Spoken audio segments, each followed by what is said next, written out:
중국만 돈 풀고 있다. 이 말이 사실일까요? 사실입니다. 전 세계에서 지금 거의 유일하게 중국이 돈을 굉장히 많이 풀고 있어요. 이번에는요, 중국 금융기관의 지급준비율을 인하했습니다. 그 인하폭이 0.25%포인트입니다. 그래서 금융권의 가중평균 지급준비율은 약 7.6%가 됐습니다. 7.6%.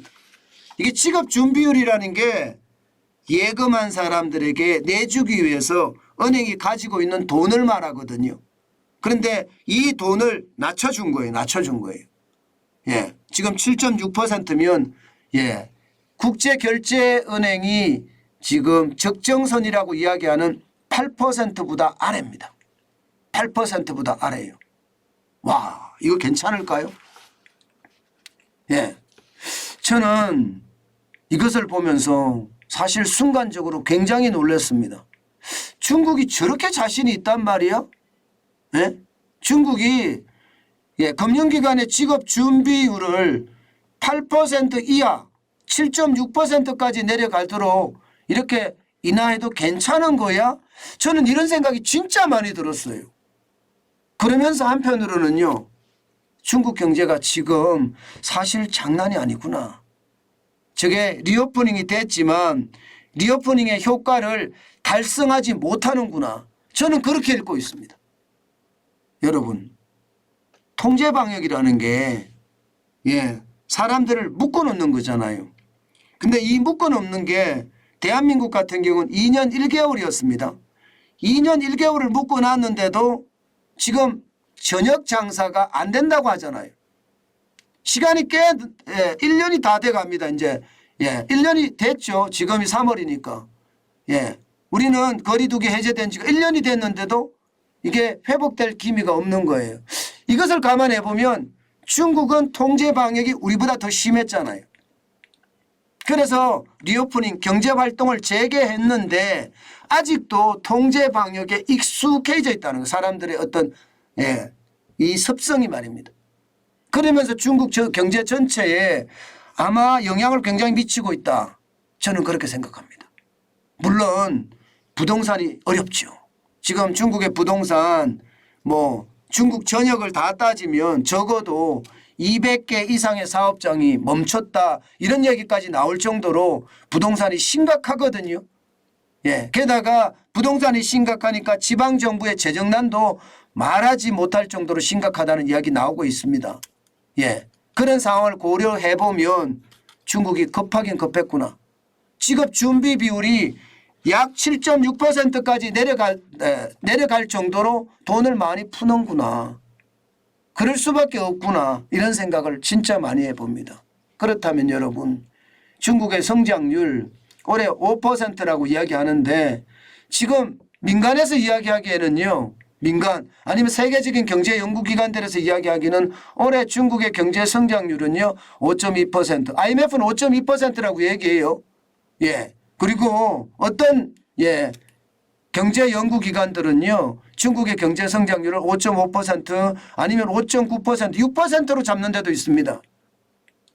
그런데 의외로 중국은 지급 준비율을 0.25% 낮춰서 경기 부양에 힘쓴다, 이런 생각을 해보니까 경기 회복이 굉장히 더디긴 더딘가 보다, 이렇게 생각을 할 수밖에 없습니다. 지난해만 하더라도요, 인민은행은요 4월에 그리고 12월에 지급 준비율을 0.25%포인트씩 각각 낮췄거든요. 낮췄는데도 말입니다, 또 낮춘다는 것은 경기가 어렵다, 이렇게 이야기할 수가 있습니다. 게다가 지금 이게 중국은 금리, 기준금리 자체를 계속 동결시키고서 가거든요. 계속 동결시켜서. 지금까지는 낮추다가 동결시켜서 가는데 그나마 말입니다. 중국의 경제 상황이 동결시키니까 그나마 그만한가 보다, 그렇게 생각을 해왔는데 지급 준비율을 0.25%포인트까지 다운을 시키니까, 낮추니까 그게 아닌가 보다, 지금 중국이 생각보다 어려운가 보다, 이런 생각을 하게 되잖아요. 제가 제목에서 말입니다. 중요한 건 바로 이겁니다 했는데 이거라는 게 바로 중국의 어떤 경제 성장률이 예상과 다르다 이런 이야기죠. 리오프닝이 돼서 중국이 세계 경제를 견인할 거라고 이야기하지만 아직은 아니다 이런 이야기고요. 또 중요한 건 바로 이겁니다 했을 때 이거 다른 한 가지는요. 대한민국의 수출입니다. 대한민국의 수출. 지금 보면 2023년 3월 1일에서부터 10일까지 중국 수출은 마이너스 35.3%예요. 지금 중국이 말입니다. 대한민국 전체 경제의 수출 물량 중국으로만 25% 가까이 갑니다. 25%가 넘을 수도 있고요. 넘지는 않죠. 25%보다 아래로 23%, 24% 이렇게 되죠.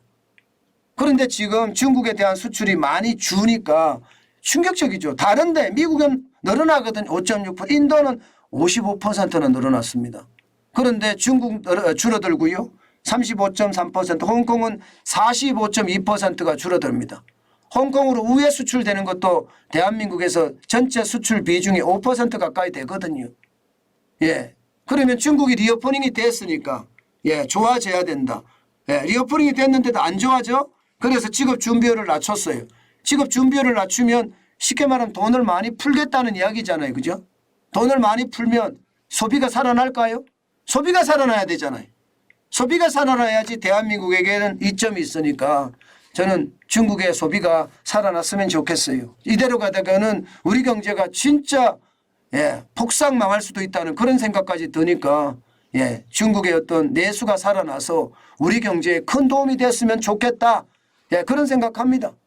실제 말입니다. 중국은 그동안 달러밭이었는데 작년부터 달러밭 역할을 못합니다. 작년에 말입니다. 대중 무역 수지가 흑자가 12억 5천만 달러에 그쳤습니다. 120억 달러가 아니에요. 125억 달러가 아니라 가운데 점이 하나 있습니다. 12억 5천만 달러입니다. 지금처럼 말입니다. 계속 적자를 가면 올해는 적자가 날 가능성 굉장히 크고요. 이 상태로 계속 가잖아요. 그러면 2023년 대중 무역 수지는요. 100억 달러 이상의 적자가 날 수도 있습니다. 100억 달러 이상의. 저는 그것을 생각하면 우리 경제 진짜 백척간두에 섰는 것 아닌가 그런 생각도 해봅니다. 물론 현대자동차를 봐서 우리는 잘 압니다. 중국에서 점유율이 굉장히 낮지만 현대자동차는 684만 대를 생산하는 세계 3위의 자동차로 무뚝 솟은 거 보셨죠? 그런 것처럼 우리는 수출 다각화를 해야 되겠죠. 그러나 지금 당장 필요한 것은 중국의 리오프닝이고요. 그것 때문에 우리 수출이 많이 됐으면 하는 거. 그러면서 한편으로는 수출 다각화를 실현을 해서 더 좋은 방향으로 가야 되겠지만 참 안타까운 것은요. 지금 당장이에요. 지금 당장. 지금 당장은 그 어느 때보다 저는 중국의 리오프닝이 되기를 또 경제 활동이 크게 재개되기를 기대해 봅니다. 0.25%의 어떤 지급 준비율을 인하한 것은요. 우리에게 큰 도움이 됐으면 좋겠다. 이렇게 제가 여러분들에게 말씀드리겠습니다.